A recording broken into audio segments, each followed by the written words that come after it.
शमीर शर्मा ने लिखा है, गुरुजी आज्ञा चक्र पर सेंसेशन लगातार महसूस होता है, इसका क्या अर्थ है? आगे बढ़ना चाहता हूँ, प्लीज़ मार्गदर्शन करें। शमीर, पहला काम ये कि इसमें से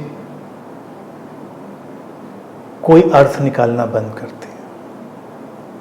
सेंसेशंस आते हैं और जाते हैं, उनका कोई स्थायित्व तो नहीं है और उनका कोई मूल्य नहीं है। आज्ञा चक्र पे सेंसेशन हो, थ्रोट चक्र पे हो, हार्ट चक्र पे हो, कहीं भी हो, आएगा जाएगा, उसमें उलझने की ज़रूरत नहीं, उस पर से अपना ध्यान हटा लेना है।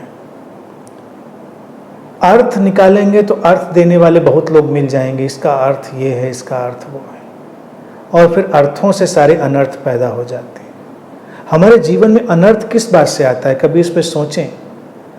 जो अर्थ हमारे ऊपर थोप दिए जाते हैं, उन अर्थों के जमावड़े से ही सारे अनर्थ की जो पगडंडियां हैं वो निकलती हैं।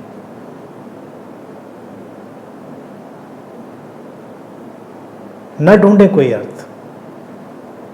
सेंसेशन में आएगी और जाएगी। आगे बढ़ना चाहता हूं लिखा है, जीवन आगे ही जाएगा, जीवन पीछे नहीं जाता। जीवन का गुणधर्म है कि वो आगे ही जाएगा, लेकिन आगे बढ़ना कोई महत्वाकांक्षा नहीं है। अध्यात्म में अगर आगे बढ़ने की बात करी जाए तो क्या है? वो कोई एम्बिशन है, कोई अचीवमेंट है, या अपने जीवन में शांति, प्रसन्नता और प्रेम की खिलावट है? इस क्षण क्या चाहिए? अगर पूछा जाए तुमसे, इस क्षण तुमको क्या चाहिए? इस क्षण तुम पूरी तरह स्वस्थ हो, प्रसन्न हो, पूरी तरह शांत हो, तुम्हारे जीवन में एक हार्मनी हो, समझौता हो, तुम्हें और कुछ चाहिए ही नहीं, ये क्षण परिपूर्ण हो गया। तो इस क्षण जो परिपूर्णता है, वही परिपूर्णता ही तो चाहिए हमको। अध्यात्म में जब बहुत सारे शब्द कॉइन कर दिए जाते हैं, इनलाइटनमेंट, समाधि, लिबरेशन, मुक्ति, ज्ञान, बोध, तो लोग लगता है वो पाना है। लेकिन कभी कभी हम ये भूल जाते हैं कि वो हमको पाना किस लिए पाना है। चलो अभी के अभी हम बैठे हुए हैं अपनी परेशानी में, खिन्नता में, अपने सारे जो भी दुश्चिंताएं उनसे भरे हुए, और अचानक हमको एक सूचना आ जाए, मैसेज आ जाए, आकाशवाणी हो जाए कि अब आप बोध को प्राप्त हो गए हैं, तो हमको क्या लगेगा? हम थोड़ी देर इधर उधर झांक कर देखेंगे, हमने कहा अच्छा हो गए, तो हुआ क्या इससे? अब तुम एनलाइटनमेंट को प्राप्त हो गए हो, अब तुम्हारे अंदर मुक्ति घट गई है। तुम कहेंगे अच्छा मुक्ति घट गई, हुआ क्या उससे? ये सब जो टर्मिनोलॉजी है ना अध्यात्म की, ये इसने लोगों को परेशान कर डाला है। आगे बढ़ने में लोगों को लगता है ऐसा ही कुछ हमको विशेष चाहिए। किसी को विशेष नहीं चाहिए, लोगों को अभी यहीं पर वो शांति चाहिए, अभी यहीं पर वो प्रसन्नता चाहिए, अभी यहीं पर वो खिलावट चाहिए, इसके सिवा कुछ चाहिए ही नहीं। अभी और यहीं हमारा रोम रोम उस प्रेम से, अर्थात अतिशय संवेदनशीलता से आपूरित हो, हमारे अंदर से आनंद उमग रहा हो। हमको और क्या चाहिए? कुछ नहीं चाहिए। फिर आके हमसे कोई कहे भी कि भाई इनलाइटनमेंट लेना है, हम कहेंगे नहीं, वापस ले जाओ, कोई और रास्ता, कोई और घर देख लो, हमें नहीं चाहिए। क्योंकि तुमको मुक्ति चाहिए, कहेंगे नहीं, कोई और घर देख लो, हमें नहीं चाहिए। आप सब चीज़ों से मुक्त हो जाएंगे। तो आगे बढ़ने का मतलब इस क्षण की समग्रता में डूबना, इस क्षण की जो अनंत संभावनाएं हैं उनको खिल जाने देना, वही अध्यात्म का एक सारा सार है और कुछ नहीं। बाकी ये सेंसेशंस, ये एक्सपीरियंसेज, ये सारी चीज़ें, इनको ड्रॉप कर देना है। इनमें उलझना नहीं, आती हैं और जाती हैं, चली जाती हैं चीज़ें। कोई बड़ी से बड़ी मिस्टिकल घटना भी घट जाए उस पर भी ध्यान नहीं देना, वो आती हैं और चली जाती हैं। बस दूसरी बात ये ध्यान रखिएगा, कभी भी इन बातों का अर्थ मत पूछिएगा। जैसे ही कोई अर्थ तुमको बताएगा, तुमको अनर्थ के रास्तों में धकेल देगा। अर्थ क्या है जीवन का? अर्थ यही है जो तुम्हारे भीतर खुल जाए। अर्थ का मतलब क्या होता है? अर्थ का मतलब थोड़ा होता है कि उसकी कोई हम डिक्शनरी मीनिंग करें, उसकी एनालिसिस करें, उसको हम अलग तरह से कुछ समझाएं तो अर्थ पता चले कि अच्छा।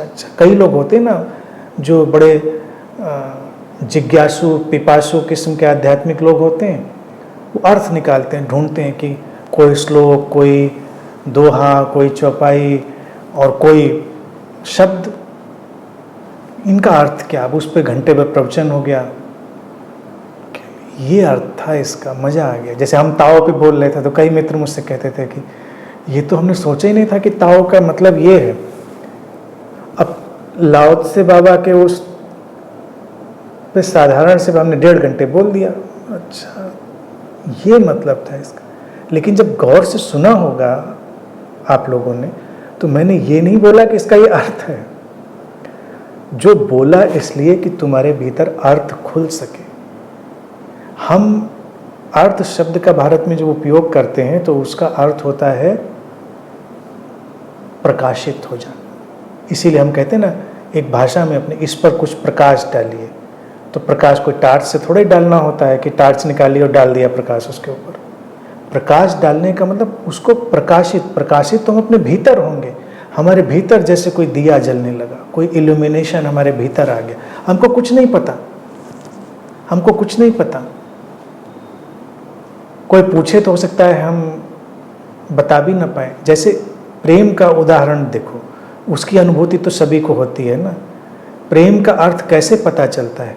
जब वो तुम्हारे भीतर घुलने लग जाए, जब तुम्हारे रोम रोम में वो रच बस जाए, तो प्रेम का अर्थ तुम्हारे भीतर प्रकाशित हो गया।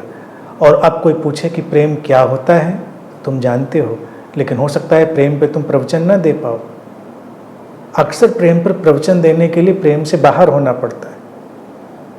तो अब जिसके भीतर प्रेम रचा बसा, उसने प्रेम का अर्थ जान लिया, और अर्थ क्या होता है। तो इसी तरह से अगर कोई अनुभूति या सेंसेशन है और उसने उसी समय अपना काम नहीं कर दिया, तो उसके अतिरिक्त अर्थ की क्या कोई आवश्यकता है?